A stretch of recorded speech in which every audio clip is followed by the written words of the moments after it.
الحمد لله. الحمد لله بجميع محامده كلها، ما علمنا منها وما لم نعلم، على جميع نعمه كلها، ما علمنا منها وما لم نعلم. وأشهد أن لا إله إلا الله وحده لا شريك له، ولا ند له، ولا مثل له، ولا شبه له، ليس كمثله شيء وهو السميع البصير.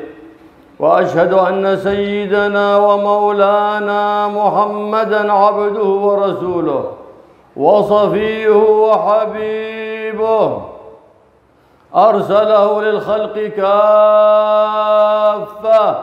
بشيرًا لمن صدق واتبع، ونذيرًا لمن كذب وابتدع.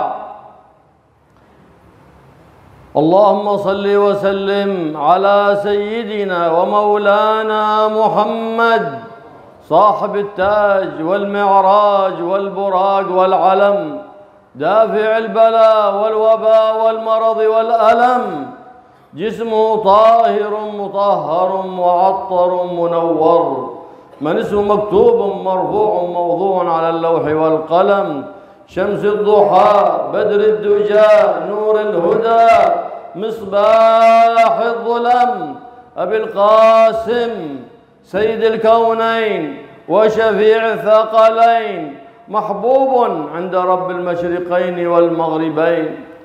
فيا أيها المشتاقون لنور جماله، صلوا عليه وسلموا تسليما. اللهم صل وسلم على سيدنا ومولانا محمد، مفتاح باب رحمة الله، عدد ما في علم الله، صلاة وسلاما دائمين بدوام ملك الله، وعلى آله وصحبه ومن والاه. أما بعد، عباد الله، أوصيكم ونفسي بتقوى الله. فتقوى الله سبحانه وتعالى وصية الله للأولين والآخرين، وصية الله للأنبياء والمرسلين، وصية الأنبياء والمرسلين لأممهم تقوى الله. وقد قال الله سبحانه وتعالى في القرآن الكريم: ولقد وصينا الذين أوتوا الكتاب من قبلكم وإياكم أن اتقوا الله. فتقوى الله سبحانه وتعالى سعادة في الدنيا ونجاة في الأخرى. وأين زادك لما بعد الموت؟ هو تقوى الله سبحانه وتعالى. إن أكرمكم عند الله أتقاكم. فأهل التقوى يوم القيامة ترفع مراتبهم، ويدخلهم الله سبحانه وتعالى جنات النعيم. من اتقى في الدنيا فهو زرعه فيحصده في يوم القيامة. فإن الله سبحانه وتعالى يقول في الحديث القدسي: لا أجمع على عبدي أمنين ولا خوفين، فإن هو أمنني في الدنيا أخفته يوم القيامة، وإن هو خافني في الدنيا أمنته يوم القيامة. فالله يجعلنا وإياكم من الآمنين المطمئنين في يوم لا ينفع فيه مال ولا بنون. فالله عباد الله بتقوى الله سبحانه وتعالى. وأول قدم يضعه العبد في سلوكه في أوبته ورجوعه إلى مولاه التوبة الصادقة بالندم والإقلاع والعزم على ألا يعود إلى ذلك الذنب أبدا ما عاش، فلا ييأس من رحمة الله. فأول من فتح باب التوبة أبونا آدم، فتح لذريته باب التوبة حتى لا ييأس أحد من رحمة الله. فإن الله يفرح بتوبة عبده وقد قال صلى الله عليه وآله وسلم: التائب من الذنب كمن لا ذنب له. فإن صحت التوبة بالندم، إذ يقول صلى الله عليه وآله وسلم: الندم توبة، فلا معنى في الاستغفار استغفر الله استغفر الله استغفر الله والقلب لم يندم. لا بد من الندم، فليس بتوبة من لم يندم قلبه، وإن تلفظ بالاستغفار فليست بتوبة. التوبة الندم بالقلب. ثم بعد ذلك إذا ندم على ما فرط في الأيام الماضيات وارتكاب الخطيئات، يعزم أن يبدل سيئاته الماضيات بحسنات جديدات، ويقلع عن ذلك في الحال، ويعزم أن لا يعود لتلك الخطيئات أبدا ما عاش.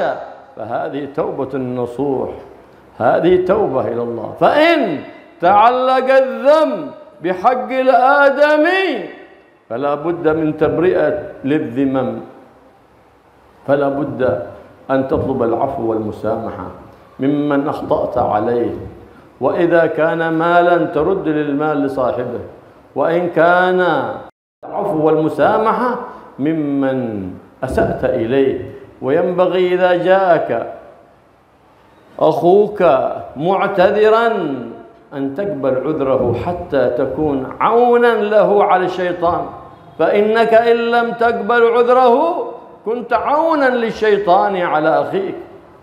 فمن استرضي ولم يرضى فذلك هو الشيطان عدو الرحمن.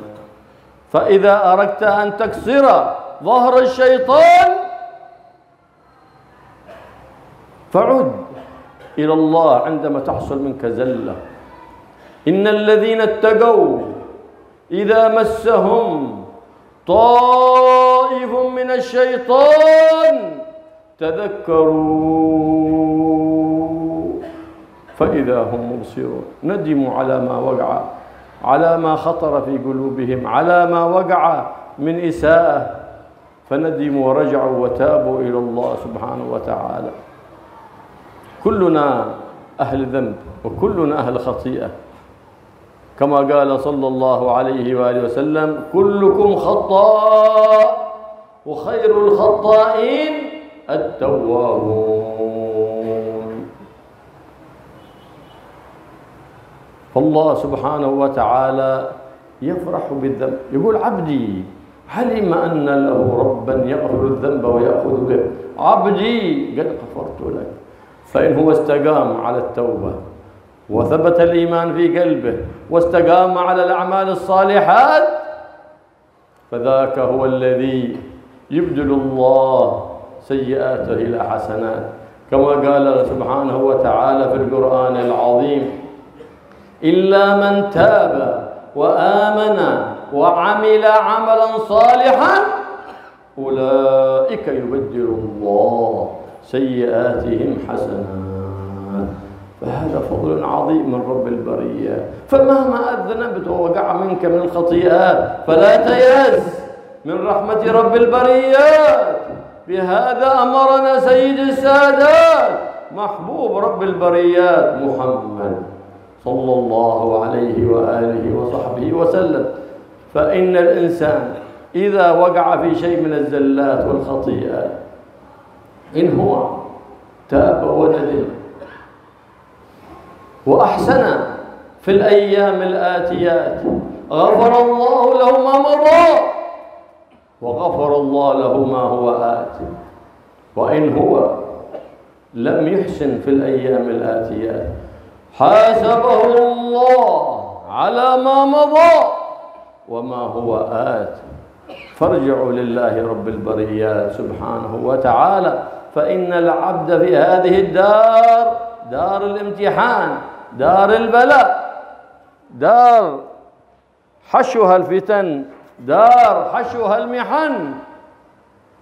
فالله عباد الله فإنها دار الاختبار، كما قال العزيز الغفار سبحانه وتعالى: الذي خلق الموت والحياة ليبلوكم أيكم أحسن عملا. اختبار، الدنيا دار اختبار، فمن جاوز الاختبار في هذه دار الممر حتى كان له النعيم في دار القرار. فإنما الدنيا دار ممر لا دار مستقر، إنما ما بعد الموت هو الحياة الأبدية، إما نعيم الأبد وإما عذاب الأبد. فالقبر إما أحد أمرين، إما حفرة من حفر النيران وإما روضة من رياض الجنان. فاعمل لنفسك لا تكن بهيمة. ماذا تريد أن تراه في قبرك؟ اعمله في حياتك. فالدنيا مزرعة الآخرة، وكلما أردت أن تحصده بعد موتك فازرعه في حياتك. فقد قال سيدنا محمد صلى الله عليه وآله وسلم: يتبع الجنازة ثلاثة: عملك ومالك وأهلك. فيرجع اثنان ويبقى معك واحد. الأهل والمال يرجع ويبقى معك في قبرك الذي لا يفارقك. الذي لا يفارقك هو عملك، يؤنسك في قبرك، يضيء لك القبر، فلا تستوحش أبدا. فأكثر من السرج، أي الأعمال الصالحة التي تريدها في قبرك.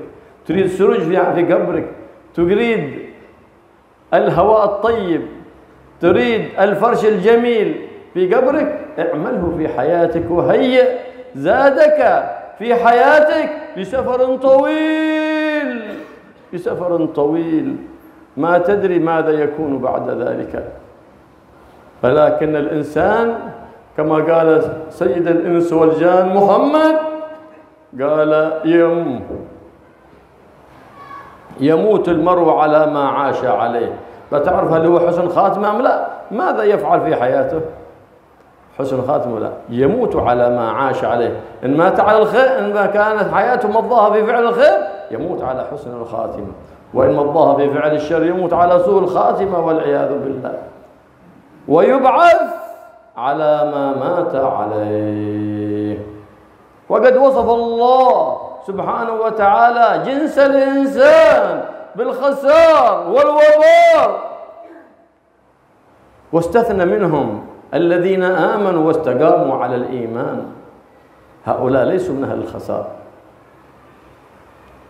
واستقاموا على الأعمال الصالحات المرضيات رب البريات على سنة النبي محمد سيد السادات، وتواصوا فيما بينهم بالحق. اتبعوا الحق واجتنبوا الباطل، فعرفوا الحق لأهل الحق واتبعوا الحق وسلكوا مع أهل الحق، ولم يؤيدوا ظالم ولم يرضوا بظلم. فالراضي بالظلم ظالم، والراضي بالمعصية عاصي. وتواصوا بالصبر، وكانوا في حياتهم إن أعطوا شكروا وحمدوا الله، وإن ابتلوا صبروا. فالصبر يقول النبي محمد نصف الإيمان. الصبر نصف الإيمان. لماذا؟ لأنه يرغم نفسه على ما تكره، هذا الصبر. فلهذا كان للصبر أجر عظيم من المولى الكريم. قال: يوفى الصابرون، إنما يوفى الصابرون أجرهم بغير حساب. كم قدر هذا لا يعلمه إلا الله. أجر عظيم. صبر ب300 درجة، صبر على الطاعات. صبر ب600 درجة، صبر عن المعاصي والخطيئات. صبر ب900 درجة، صبر على الابتلاءات. فإن العبد إذا أصيب ببلية أو مصيبة في ماله أو في ولده وصبر واحتسب لله ليس له جزاء عند الله إلا الجنة. لكن المصيبة اليوم إذا مرض العبد يشتكي يقول إيش هذا؟ أنا مرضت، إيش سويت أنا؟ يعترض على الله.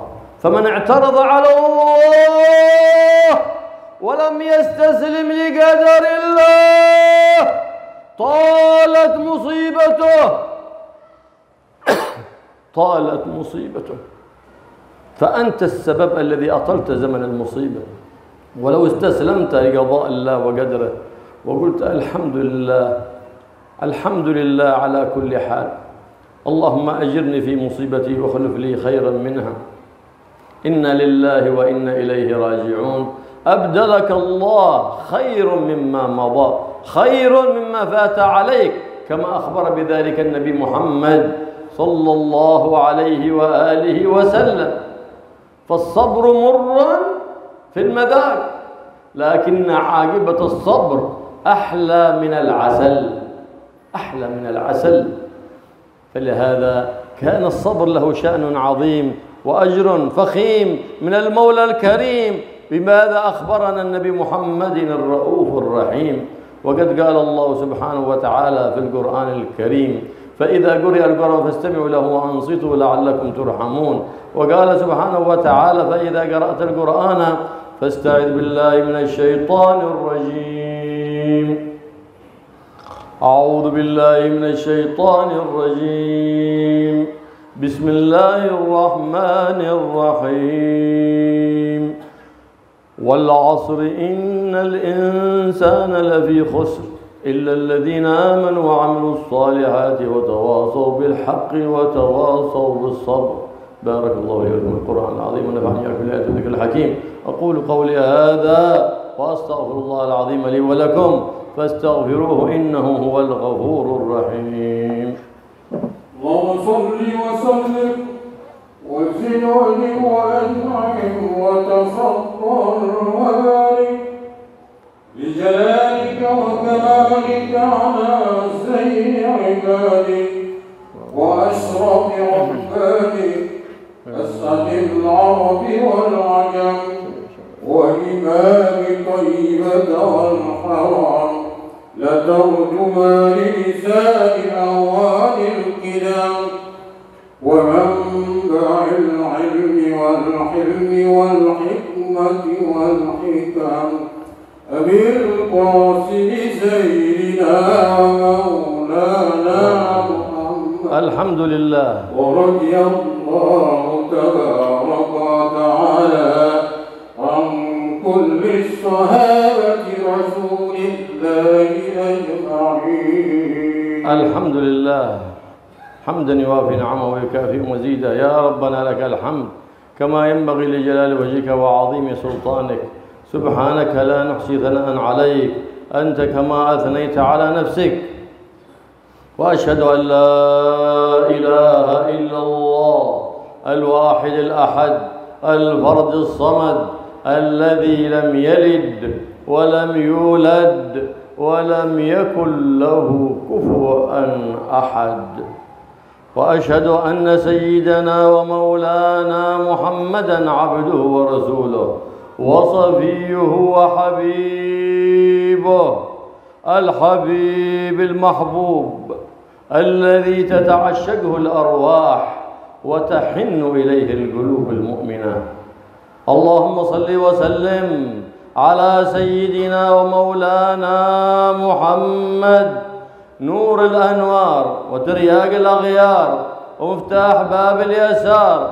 صل اللهم عليه وعلى آله الأطهار وصحابته الأخيار عدد نعمك وإفضالك يا رب العالمين. أما بعد، عباد الله، أوصيكم ونفسي بتقوى الله.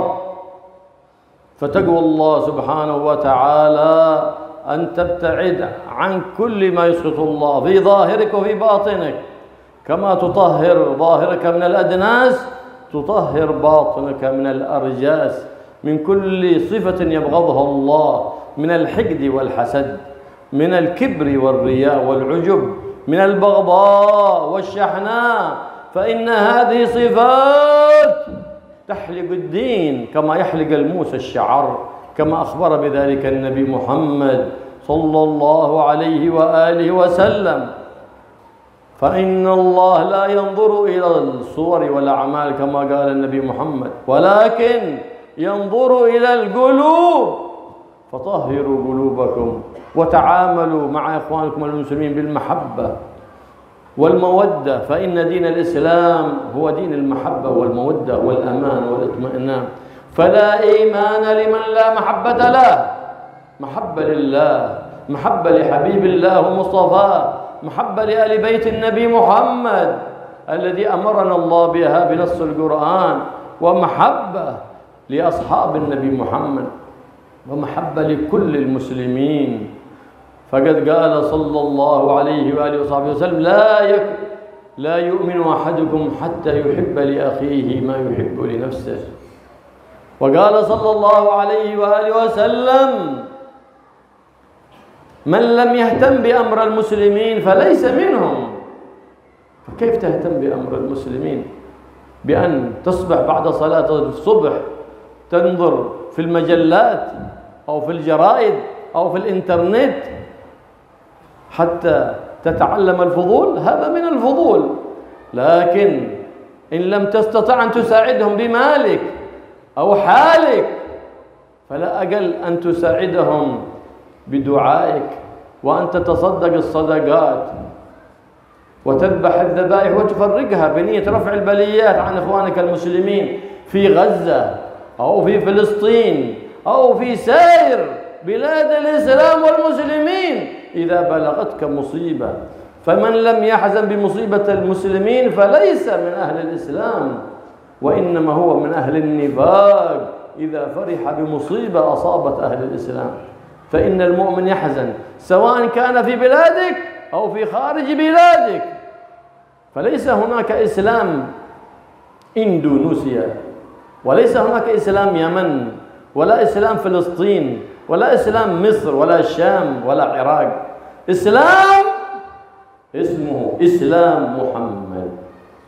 محمد حبيب الله، فعجميهم وعربيهم كلهم داخلين تحت دائرة لا إله إلا الله محمد رسول الله صلى الله عليه وآله وسلم. فإنما فرق أعداء الإسلام بين المسلمين بأن جعلهم كل ينظر لأهل بلده. لا، إنما الإسلام ما جاء به سيد الأنام من تعاليم، من آداب، من أخلاق كريمة، هذا هو الإسلام. فإذا اتصفت بأخلاق النبي محمد فأنت تدعو إلى الإسلام. وكل مسلم لم يتخلق بأخلاق النبي محمد فذاك بعيد عن الإسلام، فذاك لا ينشر شرع النبي محمد بل يبعد الناس. إذ الكافر إذا رأى المسلم ليس على أخلاق حسنة يبتعد عن الإسلام، فإذا رأى الكافر أهل الإسلام على أخلاق طيبة حسنة دخل في دين الله بدون أن تأمره بالدخول، إذ لا إكراه في الدين. فما هناك دين نازل من السماء إلا دين الإسلام. إن الدين عند الله الإسلام، لا هناك دين آخر. كل ما جاء به الأنبياء كلهم على دين الإسلام. الأنبياء كلهم جاءوا بدين الإسلام بتوحيد رب الأنام سبحانه وتعالى. فالله عباد الله أن تتراحموا فيما بينكم، فقد قال صلى الله عليه وآله وسلم: الراحمون يرحمهم الرحمن. وقال صلى الله عليه وسلم: ارحموا من في الأرض يرحمكم من في السماء. وما نزلت البليات والفيروسات والكورونات إلا برفع التراحم بين الناس. وهذه البليات تتوالى لأننا لم نتعلم من الزمن الماضي، من زمن كورونا ما تعلمنا الدرس، ولم نرجع إلى التراحم، ولم نصطلح بيننا وبين الله سبحانه وتعالى. فجدد دائما بينك وبين الله توبة واستغفار، خصوصا أغناء الليل وأطراف النهار، خصوصا في أوقات الأسحار، حيث ينادي منادي العزيز الغفار: هل من تائب فأتوب عليه؟ هل من مستغفر فاغفر له، هل من طالب حاجة فأعطيه ما طلب. كل ليلة ينادي منادي الرحمن سبحانه وتعالى. فهنيئا لمن وفقه الله في تلك الساعة في طاعات ودعوات، فإنها مستجابات عند رب البريات سبحانه وتعالى. فطوبى لمن وجد يوم القيامة في صحيفته استغفارا كثيرا. هذا هو الأمان الأول. ما دمت في الدنيا فأكثر من الاستغفار فإنه أمان. لو نزل الصواعق من السماء فيا أيها المكثر من الاستغفار أنت في أمان. وأكثر من الصلاة والسلام على سيدنا محمد سيد الأنام، فإنها أمان ثان. فأكثروا من الصلاة على النبي محمد، فإنني أسمع اسم النبي محمد وأنطق باسم النبي محمد ولا أسمع أصواتا تجهر بالصلاة على النبي محمد. فاجهروا بالصلاة على إذا سمعتم باسمي، فإن الحبيب محمد صلى الله عليه وسلم يقول البخيل من سمع باسمي ولم يصلي علي، وصف ذميم والعياذ بالله. ولو في خطبة الجمعة من باب أولى في غيرها، الجمعة التي يسن وينبغي ويجب فيها الصموت والسكوت إلا في حالة واحدة، إذا سمعت باسم النبي محمد أو وصف النبي محمد فاجهر بالصلاة على النبي محمد حتى يرتج المسجد بالصلاة على النبي محمد، تكون في أمان وفي اطمئنان. لأن الصلاة على النبي محمد الماحقة، سماها النبي الماحقة لأنها تمحى بالسيئات، تمحى بالسيئات، فلا تبقي في صحيفة سيئاتك سيئة. وهكذا لا بد في كل جمعة نرجع بفائدة. نعم، وهكذا فإن خطبة الجمعة للاجتماع بالمسلمين حتى يستمد كل واحد من أخيه. فإن من عباد الله من نظرت إليه بمحبة ومودة لا تسعى سعادة أبدية، لا تشقى بعدها أبدا. فكن حسن الظن، فخصلتان ليس فوقهما شيء من الخير: حسن الظن بالله وحسن الظن بعباد الله. وفرق بين الخطبة الأولى والثانية إنما هو قدر سورة الإخلاص سنة يقرأها الإمام، والذي يصلي على النبي المؤذن يصلي على النبي بقدر سورة الإخلاص ولا يزيد. فإذا زاد بقدر ركعتين خفيفتين بأخف مجزي فحينئذ لابد أن تستأنف خطبة جديدة من أول الأولى. فينبغي لنا أن نتفقه في الدين ونعلم أولادنا شريعة النبي محمد سيد الأنبياء والمرسلين. فكثير من أولادنا لا يعرفون شيء عن سيرة النبي ولا يحفظون شيء عن نسب النبي، وذلك هو الإفلاس، وذلك هو البعد عن سيد الأنام محمد صلى الله عليه وآله وصحبه وسلم. فعلموهم الإكثار من الصلاة على النبي، فذلك يكون لهم أمان في زمن الافتتان. فعلمهم الإكثار من الصلاة على النبي. فكيف لا نكثر من الصلاة على النبي محمد وقد أمرنا الله بأمر بدأ فيه بنفسه وثنى بملائكة المسبحة بقدسه وأيها بالمؤمنين من عباده تعميما.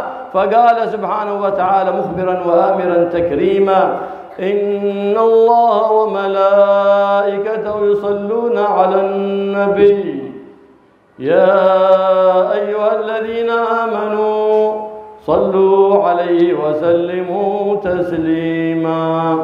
اللهم صل وسلم على سيدنا محمد وعلى آل سيدنا محمد كما صليت على سيدنا إبراهيم وعلى آل سيدنا إبراهيم، وبارك على سيدنا محمد وعلى آل سيدنا محمد كما باركت على سيدنا إبراهيم وعلى آل سيدنا إبراهيم في العالمين إنك حميد مجيد. وارض اللهم عن صحابة رسول الله أجمعين، خصوصا ساداتنا القدر العلي أبي بكر وعمر وعثمان وعلي، وعن سائر أصحاب رسول الله، وعن سائر أهل بيت رسول الله، وعن سائر أزواج رسول الله، وعن سيدي شباب أهل الجنة أبي محمد الحسن وأبي عبد الله الحسين، وعن محبوبة الرسول بضعة الرسول فاطمة بنت الرسول، وعن أم خديجة الفضلى محبوبة الرسول، من خصه الله بقصر في الجنة، من خصها الله بالسلام من فوق 7 سماوات وبشرها بقصر في الجنة من قصب لا صخب فيه ولا نصب. وارض اللهم عن سائر أزواج رسول الله وجميع أصحاب رسول الله وعلى من تبعهم بإحسان إلى يوم الدين. ربنا آتنا في الدنيا حسنة وفي الآخرة حسنة وقنا عذاب النار. ربنا لا تزغ قلوبنا بعد إذ هديتنا وهب لنا من لدنك رحمة إنك أنت الوهاب. ربنا اغفر لنا ولإخواننا الذين سبقونا بالإيمان ولا تجعل في قلوبنا غلا للذين آمنوا ربنا إنك رؤوف رحيم. اللهم انصرنا وانصر بنا وانصر سائر بلاد الإسلام والمسلمين. اللهم انصر إخواننا في غزة وفي فلسطين وفي سائر بلاد المسلمين برحمتك يا أرحم الراحمين. اللهم اصلحنا واصلح بنا وأصلح من في صلاح صلاح للإسلام والمسلمين. اللهم لا تهلكنا وأهلك من في هلاك صلاح للإسلام والمسلمين. اللهم أعز الإسلام والمسلمين. اللهم أذل الكفرة والمشركين. اللهم لا ترينا في وجه كافر عزة ولا ترينا في وجه مؤمن ذلة. اللهم انصر أمة مولانا محمد. اللهم فرج عن أمة مولانا محمد. اللهم ارحم أمة مولانا محمد صلى الله عليه وآله وسلم. ربنا لا تؤاخذنا إن نسينا أو أخطأنا. ربنا ولا تحمل علينا إصرا كما حملته على الذين من قبلنا. ربنا ولا تحملنا ما لا طاقة لنا به واعف عنا واغفر لنا وارحمنا أنت مولانا فانصرنا على القوم الكافرين. عباد الله إن الله يأمر بالعدل والإحسان وإيتاء ذي القربى وينهى عن الفحشاء والمنكر والبغي يعظكم لعلكم تذكرون. فاذكروا الله العظيم يذكركم واشكروا نعمه يزدكم ولذكر الله أكبر والله يعلم ما تصنعون. السلام عليكم ورحمة الله وبركاته. Bismillah, alhamdulillah, wassalatu wassalamu ala rasulillah Sayyidina Muhammad Abdillah wa ala alihi wa mawalah. Amma ba'd. Sedikit saya simpulkan daripada poin-poin yang beliau sampaikan pada khutbah pertama dan khutbah kedua. Beliau sebagai keharusan seorang khatib dalam khutbah Jumat, beliau berhamdalah bersolawat kepada Nabi Muhammad SAW. Amma ba'd. Wahai para hamba-hamba Allah Subhanahu wa taala, saya berwasiat kepada kalian dan pada diri saya dengan ketakwaan kepada Allah Subhanahu wa taala, karena sungguhnya takwa kepada Allah itu adalah wasiatnya orang-orang terdahulu dan orang-orang para akhirin, orang-orang yang akan datang. Wasiat takwa ini adalah wasiatnya para anbiya, para nabi-nabi terhadap umat-umatnya. Allah Subhanahu wa taala berfirman, وَلَقَدْ وَصَّيْنَا الَّذِينَ أُوتُوا الْكِتَابَ مِنْ قَبْلِكُمْ وَإِيَّاكُمْ أَنِ اتَّقُوا اللَّهَ. Dan kami telah mewasiatkan kepada orang-orang yang telah kami beri, kepada para nabi yang telah kami berikan kitab, hendaknya mereka mewasiatkan takwa kepada Allah Subhanahu wa taala. Takwa kepada Allah adalah bekal Anda, bekal kalian terhadap kehidupan yang setelah kematian. Karena dunia ini adalah tempat menanam seseorang yang kelak buahnya dia akan tuai kelak di akhirat dengan ketakwaan kepada Allah Subhanahu wa taala. Allah Subhanahu wa taala mengatakan di dalam hadis qudsinya, aku tidak mengumpulkan pada seorang hamba dua keamanan dan dua ketakutan. Jika dia merasa aman terhadapku di dunia, maka kelak di akhirat dia akan merasa ketakutan. Jika dia di dunia merasa takut kepada Allah, bertakwa kepada Allah, maka kelak di hari kiamat dia merasa aman karena keamanan yang diberikan oleh Allah Subhanahu wa taala.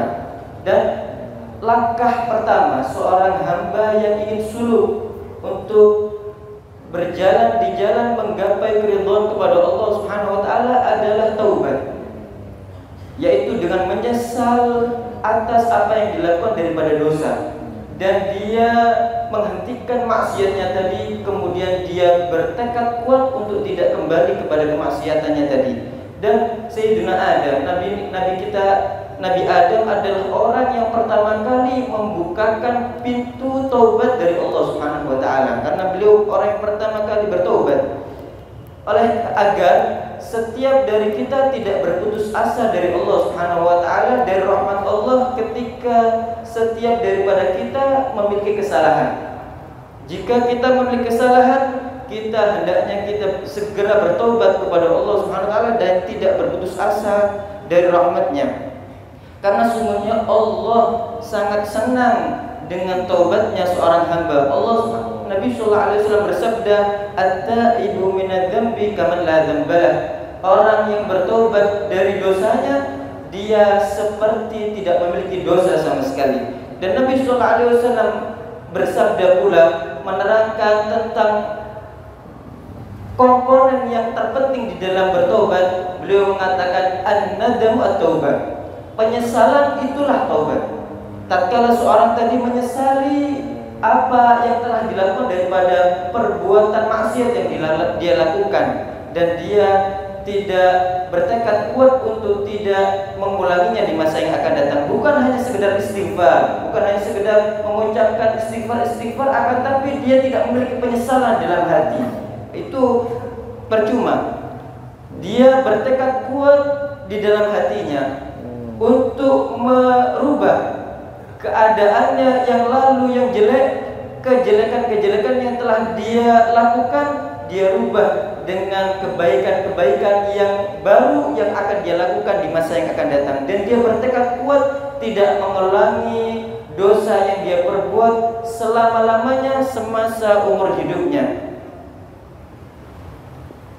Jika dosa tersebut terkait dengan hak manusia, dengan hak adami, maka seharusnya la budda min tabri'atin lidzimami, maka harus untuk membebaskan tanggungannya dengan dia meminta halal atau meminta maaf dari orang yang bersangkutan. Dan juga seyogianya bagi setiap orang jika saudaranya datang kepadanya dalam keadaan meminta maaf, meminta halal terhadap kesalahan yang dia lakukan kepadanya, hendaknya dia memaafkan. Karena sesungguhnya manis turdiya wa lam yardha fa huwa syaitan. Orang yang dimintai ridha, dimintai maaf sedangkan dia tidak ridha dan tidak memaafkan, maka sesungguhnya dia adalah syaitan. Allah Subhanahu wa taala berfirman dalam Al-Qur'an, "Innal ladzina taqaw idza massahum ta'ifun minasyaitan tadzakkaru." Sesungguhnya orang-orang yang bertakwa kepada Allah Subhanahu wa taala, jika mereka jatuh di dalam bisikan syaitan, jatuh di dalam perangkap syaitan, seketika dia ingat, dan dia langsung ingat bahwasanya itu adalah sebuah dosa, bahwasanya itu adalah perlakuan buruknya terhadap Allah Subhanahu wa taala, dan dia bersegera untuk bertobat kepadanya. Setiap kita adalah pendosa. Siapa yang tidak berdosa? Setiap kita adalah orang yang memiliki kesalahan. Nabi SAW bersabda, setiap dari kalian adalah orang yang banyak memiliki salah, akan tapi sebaik-baik orang yang bersalah dialah orang yang bertaubat kepada Allah Subhanahu wa taala. Allah sangat senang terhadap hambanya tatkala dia kembali dan bertaubat kepadanya. Allah Subhanahu wa taala berfirman dalam Al-Qur'an, illa man taba wa amana wa amila amalan shalihan fa ulaika yubaddilullahu sayi'atihim hasanat. Kecuali orang-orang yang bertaubat dan beriman dan beramal dengan amal soleh, maka merekalah orang-orang yang akan diganti oleh Allah kejelekan-kejelekan dengan kebaikan-kebaikan. Maka janganlah kita berputus asa dari Allah Subhanahu wa taala sebagaimana diperintahkan oleh Nabi Muhammad SAW agar kita tidak berputus asa dari rahmat Allah Subhanahu wa taala. Jika seorang tadi menyesal, kemudian dia bertekad untuk melakukan kebaikan di masa hidupnya, di sisa umur hidupnya, maka Allah akan mengampuni apa yang lalu dan apa yang akan datang. Jika dia tetap berbuat buruk di sisa umur hidupnya, maka Allah akan hitung-hitung. Allah akan menuntut pada apa yang telah dia lakukan daripada kesalahan pada masa lalu, dan Allah juga akan menghisab, menuntut pada apa yang akan dia lakukan di masa yang akan datang. Sesungguhnya dunia ini adalah darul bala, tempatnya musibah, darul ikhtibar, tempatnya ujian, tempat yang di dalamnya hanyalah ujian dari Allah Subhanahu wa taala. Bagi seorang yang lulus dari ujian tersebut, dia akan mendapatkan ganjaran yang besar di sisi Allah Subhanahu wa taala, sebagaimana yang Allah katakan, Allah firmankan di dalam Al-Qur'an, "Allazi khalaqal mauta wal hayata liyabluwakum ayyukum ahsanu amala." Allah lah yang menciptakan kematian dan kehidupan untuk apa? Untuk menguji siapa di antara kalian yang berbuat baik di masa hidupnya dan pada kematiannya. Karena sesungguhnya apa yang terjadi setelah kematian itu adalah kehidupan yang hakiki. Bagaimana seorang tadi tatkala di barzakh, apakah barzakhnya tadi, alam kuburnya itu menjadi kebun daripada kebun-kebun surga, atau barzakhnya tadi, alam kuburnya tadi menjadi lubang daripada lubang-lubang api neraka? Maka i'mal li nafsik, maka beramallah kalian, jangan seperti binatang yang tidak beramal soleh. Nabi sallallahu alaihi wasallam bersabda, ikut kepada jenazah, kepada seorang mayit, jenazah yang dibawa ke kuburan, ikut kepadanya 3 perkara: hartanya, keluarganya, dan amal kebaikannya. Kemudian pergi darinya 2 perkara, tinggal 1 perkara yang akan menemani dia, yang akan tetap bersama dia. Hilang itu keluarga, pergi itu keluarga, pergi itu hartanya, akan tak tersisa amal kebajikan yang dia lakukan semasa hidupnya, yang mana dengan amal kebajikan tersebut yang dilakukan selama semasa hidupnya, dia tidak akan takut di alam kuburnya, dia akan tenang di alam kuburnya. Engkau menginginkan lampu di kuburanmu, menginginkan udara yang sejuk, menginginkan kasur yang nyaman, persiapkanlah dirimu di masa kehidupanmu dengan amal kebajikan. Hayyi'izat lis-safarit thawil, berbekallah, persiapkanlah bekalmu untuk perjalanan yang panjang. Karena sesungguhnya kehidupan setelah alam dunia ini adalah perjalanan yang begitu panjang. Karena dikatakan seseorang itu yamutul mar'u ala ma 'asha 'alaih, seseorang itu akan meninggal atas keadaan semasa hidupnya.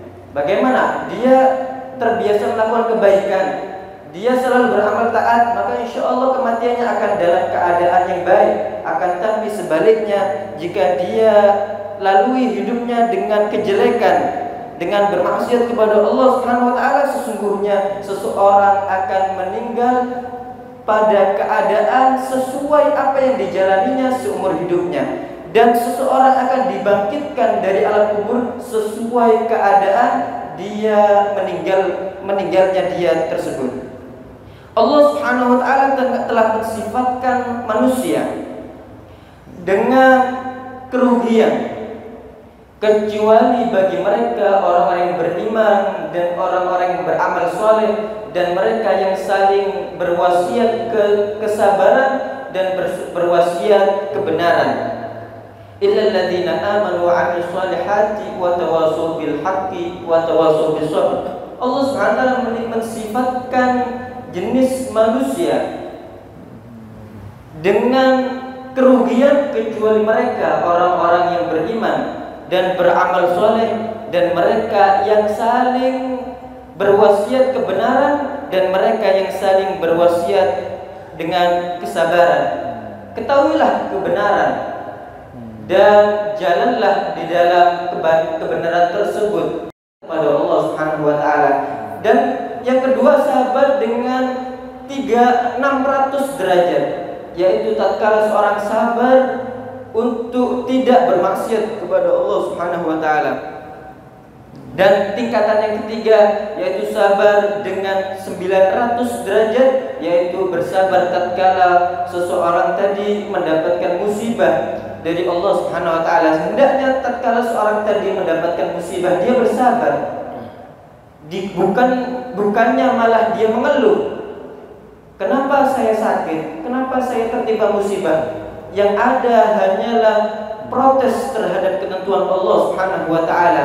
Siapa orang yang dia protes, dia tidak menerima dengan apa yang ditentukan oleh Allah Subhanahu wa taala, maka dialah penyebab masa lamanya musibah itu berlalu. Akan tetapi jika dia ridha dengan ketetapan Allah Subhanahu wa taala, masa berlalunya musibah tadi akan menjadi cepat karena dia ridha dengan ketetapan yang ditentukan oleh Allah Subhanahu wa taala. Dan siapa orang yang tatkala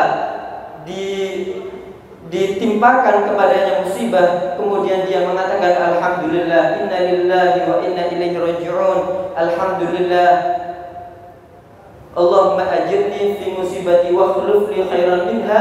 Siapa orang yang membaca zikir tersebut tatkala dia ditimpa musibah dan dia ridha, maka Allah Subhanahu wa taala akan mengganti apa yang hilang pada dirinya dengan sesuatu yang lebih baik yang diberikan oleh Allah Subhanahu wa taala. Karena sesungguhnya, tahukah Anda, sabar itu memang pahit. Pahit rasanya, akan tetapi akibatnya akan menjadi lebih manis daripada madu. Karena sabar ini memiliki kedudukan yang agung di sisi Allah Subhanahu wa taala. Kemudian kesimpulan daripada khutbah kedua daripada beliau setelah berhamdalah dan bersolawat kepada Nabi Muhammad SAW, kemudian beliau berwasiat dengan takwa, mewasiatkan kepada saya dan kalian dengan bertakwa kepada Allah Subhanahu wa taala. Karena sesungguhnya takwa, apa itu takwa? Tatkala seorang tadi menjauh daripada hal-hal yang dilarang oleh Allah Subhanahu wa taala, daripada maksiat zahir ataupun maksiat batin, maksiat yang nampak ataupun maksiatnya hati, daripada sombong, daripada riya, daripada ujub, ataupun daripada baghdha, saling benci, wasyahna, dan saling mendengki. Karena sesungguhnya al-baghdha wasyahna, saling membenci dan saling mendengki, ini adalah sesuatu yang dapat mencukur agama sebagaimana seorang tukang cukur mencukur rambut. Karena sesungguhnya Allah Subhanahu wa taala tidak melihat pada gambaran seseorang, gambaran zahir seseorang. Yang Allah lihat adalah yang menjadi pusat pandangan Allah Subhanahu wa taala adalah hatinya. Dan hendaknya setiap orang janganlah mendengki dan membenci. Sebaliknya dia menyebarkan cinta, dia menyimpan rasa cinta, kasih sayang terhadap sesama, tidak menyimpan rencana jelek atau semacamnya kepada sesama. Karena sesungguhnya cinta itu adalah bukti keimanan seseorang kuat di sisi Allah Subhanahu wa taala. Nabi sallallahu alaihi wasallam bersabda, la yu'minu ahadukum hatta yuhibba li akhihi ma yuhibbu li nafsihi. Tidaklah beriman sempurna iman seseorang di antara kalian sehingga dia menyukai pada saudaranya sebagaimana dia menyukai pada dirinya sendiri. Nah, kita mencintai Allah Subhanahu wa taala, kita mencintai Rasulullah sallallahu alaihi wasallam, juga kita mencintai para sahabat-sahabatnya, para ahlul bait keluarga Nabi Muhammad sallallahu alaihi wasallam, dan seluruh muslimin di seluruh penjuru dunia. Kita mencintai mereka karena Allah Subhanahu wa taala. Karena sungguhnya Nabi Muhammad sallallahu alaihi wasallam bersabda, "Man lam yahtam bi amril muslimin falaysa minhum." Siapa orang yang tidak peduli dengan urusan orang-orang muslim, maka dia bukanlah termasuk dari golongan mereka. Dengan apa kita peduli? Peduli bukanlah dengan kita bangun tidur, subuh kita membuka berita di media sosial, kita membaca koran. Bukan itu kepedulian, itu hanyalah fudul, hanyalah sesuatu yang tidak berfaedah. Akan tapi Kepedulian dengan saudara kita sesama muslim adalah dengan kita berdoa, terutama tatkala di waktu-waktu yang mustajab, dengan kita bersedekah, diniatkan untuk tersingkapnya bala yang ditimpa oleh saudara kita sesama muslim. Kita bersedekah bila mampu, atau bahkan kita menyembelih sapi ataupun kambing dengan niatan amal baik ini diterima oleh Allah Subhanahu wa taala, dengan niat Allah menyingkap bala yang ditimpa oleh saudara-saudara kita sesama muslim, khususnya di Gaza, di Palestina, bahkan di penjuru dunia yang lainnya, saudara-saudara kita sesama muslim. Karena sesungguhnya jika kita tersampaikan kepada kita kabar musibah saudara kita sesama muslim, kemudian kita tidak sedih, maka mungkin di hati kita jangan-jangan memiliki kemunafikan di dalam hati kita. Maka hendaknya setiap kita tersampaikan kepada kita musibah daripada saudara-saudara kita sesama muslim, hendaknya kita bersedih dan kita peduli terhadap mereka. Karena sesungguhnya tidak ada yang namanya Islam terkotak-kotakkan, itu tidak ada. Islam khusus Islam Indonesia, Islam Nusantara, atau Islam Irak, Islam Mesir, Islam Yaman. Islam tidaklah terkotak-kotakkan demikian. Islam itu satu.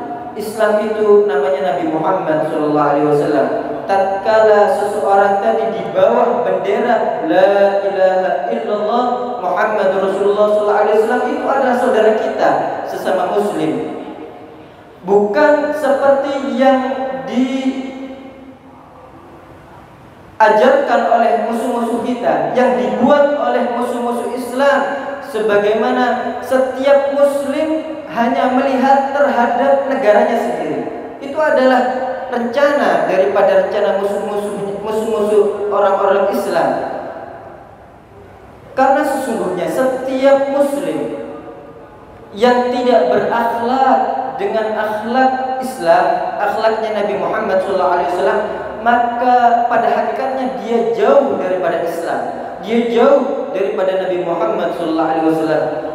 Dan Islam ini adalah agama satu-satunya yang turun daripada langit, diturunkan oleh Allah Subhanahu wa taala. Para nabi terdahulu, para rasul terdahulu, mereka beragamakan dengan agama Islam. Inna dina indallahil Islam. Mereka membawa agama Islam ini dari para nabi-nabi terdahulu dan membawa daripada tauhid, mengesahkan Allah Subhanahu wa taala. Nabi sallallahu alaihi wasallam bersabda, "Ar-rahimun yarhamuhumur rahman, irhamu man fil ardi yarhamkum man fis sama." Ar-rahimun, orang-orang Allah Subhanahu wa taala yang Maha Pengasih. Ar-rahimun, orang-orang yang mempunyai kasih sayang terhadap sesama, dia akan disayangi oleh Allah Subhanahu wa taala, Zat yang Maha Penyayang. Maka hendaknya kalian berkasih sayang, menyayangi penduduk bumi, niscaya penduduk langit akan menyayangi Anda. Karena tidaklah turun musibah, turun bala yang ada di masa sekarang atau masa yang lalu, daripada virus, daripada bala, daripada bencana, kecuali apa kata beliau? Kecuali karena terangkatnya rasa kasih sayang dari setiap muslim terhadap sesamanya. Tatkala terangkatnya rasa kasih sayang tersebut, turunlah bala dari langit yang diturunkan oleh Allah Subhanahu wa taala. Kita tidak mengambil pelajaran daripada apa yang telah terjadi di masa yang lalu, daripada bencana, daripada bala, daripada virus yang diturunkan oleh Allah Subhanahu wa taala, agar menguji kita bagaimana kita bertobat kepada Allah Subhanahu wa taala. Maka hendaknya kita perbaharui taubat kepada Allah Subhanahu wa taala, khususnya di waktu sebelum subuh, di waktu sahur.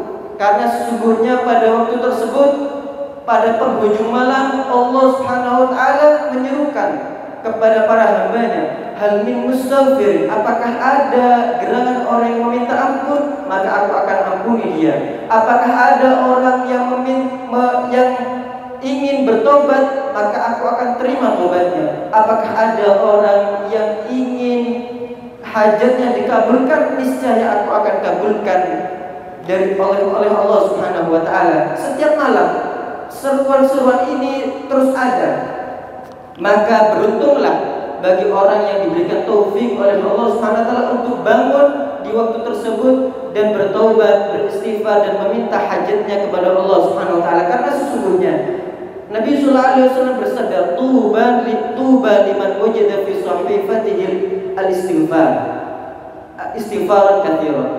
Beruntung bagi orang yang mendapati pada buku amal kebaikannya istighfar yang begitu banyak. Ini adalah keamanan yang pertama yang disebutkan oleh beliau, yaitu memperbanyak beristighfar, meminta ampun kepada Allah Subhanahu wa taala. Yang dengan keamanan ini, jika Allah menghujani bumi ini, menurunkan dari langit segala macam bala, segala macam virus, segala macam bencana, maka bagi orang yang melazimi keamanan ini, yaitu beristighfar kepada meminta ampun kepada Allah, dan yang kedua, keamanan kedua adalah berselawat kepada Nabi Muhammad SAW. Barang siapa orang yang memperbanyak hal tersebut, niscaya dia dalam keadaan aman, meskipun Allah menurunkan hujan daripada langit dengan hujan musibah, hujan virus dan bencana yang lainnya, maka bergembiralah wahai orang yang memperbanyak sholawat dan memperbanyak istighfar, dia dalam keadaan aman.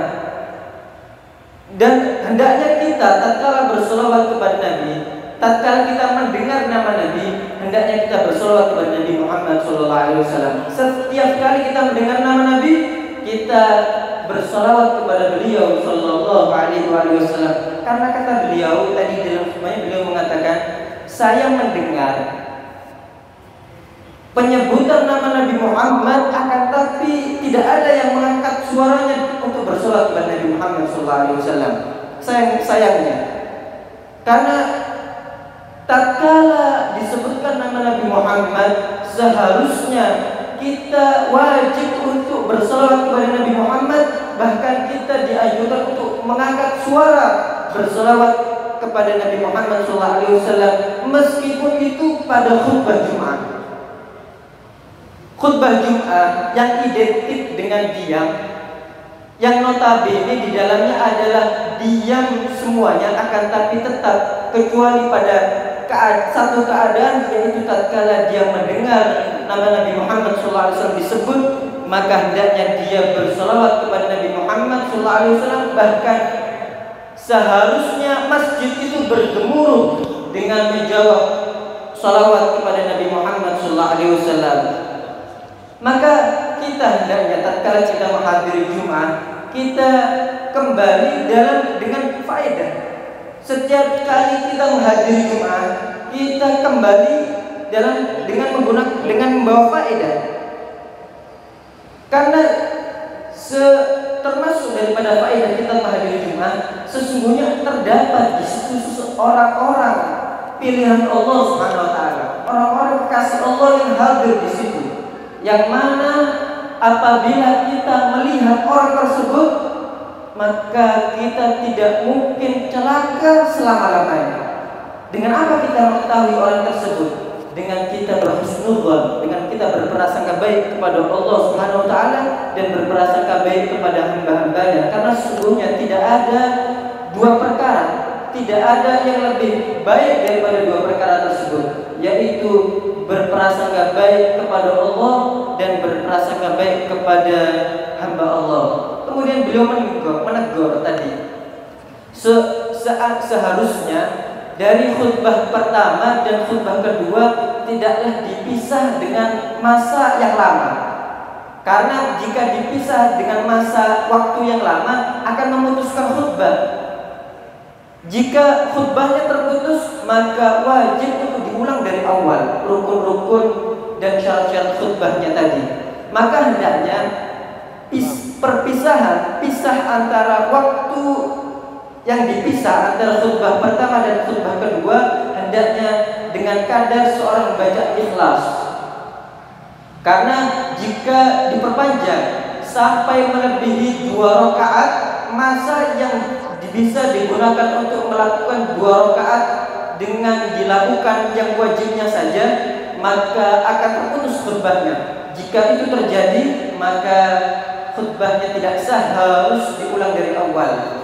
Begitu juga tatkala antara khutbah kedua dan sholat Jumat, iqamahnya jangan terlalu lama, akan memutuskan juga. Karena itu terjadi kenapa? Karena kita tidak memahami agama, kita kurang di dalam mengetahui syariatnya Nabi Muhammad SAW, kurang di dalam mengetahui adab-adab syama'il perangai Nabi Muhammad SAW. Hendaknya kita mempelajari perangai syama'il Nabi Muhammad SAW dan kita ajarkan kepada anak-anak kita tentang akhlak, tentang syama'il Nabi Muhammad SAW, dan kita ajarkan kepada mereka dengan bersolawat kepada Nabi Muhammad SAW. Kenapa kita tidak mengajarkan bersolawat kepada Nabi Muhammad, sedangkan Allah Subhanahu wa taala telah memerintahkan kita di dalam Al-Qur'an, dan Allah memulai dengan dirinya sendiri. Seraya Allah Subhanahu wa taala berfirman, "Innallaha wa malaikatahu yusholluna 'alan nabi." Sesungguhnya Allah dan malaikat-malaikatnya bersolawat kepada Nabi Muhammad SAW. Ya ayyuhalladzina amanu, wahai orang-orang yang beriman, bersolawatlah dan bersalatlah kepada Nabi Muhammad SAW. Kemudian setelah itu beliau bertawaddi kepada para sahabat, kepada para keluarga, para ahlul baitnya Nabi Muhammad SAW, dan berdoa untuk kaum muslimin dengan pengampunan, dan mendoakan kaum muslimin semoga Allah Subhanahu wa taala mengabulkan apa yang beliau panjatkan tadi daripada doa-doa dan munajat kepada Allah Subhanahu wa taala. Ini yang bisa saya sampaikan, kurang lebihnya mohon maaf. Wassalamualaikum warahmatullahi wabarakatuh.